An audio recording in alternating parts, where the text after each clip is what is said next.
Sasalpok ng isang bus. Dadag counterflow umano ang barangay ambulance na may sakay na pasyente sa Bacoor, Cavite. 4 ang sugatan sa insidente.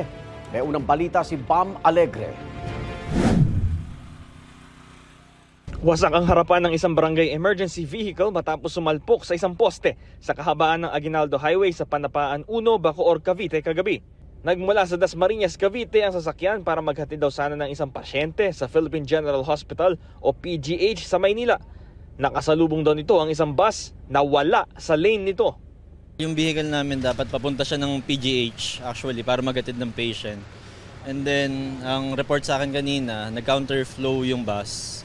Nasagi niya kaya bumunggo dito sa pinaka-poste.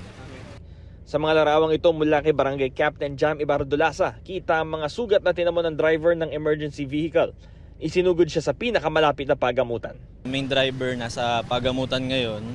May injury niya sa braso at sa hips. Then sinisiti scan siya. May minor injuries naman ang karelyebo niyang driver, maging ang pasyente na sana ihahatid sa ospital, pati ang kanyang kaanak. Nadala rin sila sa ospital. Nahatak na ang barangay emergency vehicle pero naiwan pa sa ngayon ang bus na nag-counterflow. Hawak na ng Bacoor Police ang bus driver. Wala pang pahayag mula sa bus driver at sa pulisya habang isinasagawa ang investigasyon. Sinisigan pa ng GMA Integrated News na makuha ang kanilang pahayag. Ito ang unang balita, Bam Alegre para sa GMA Integrated News.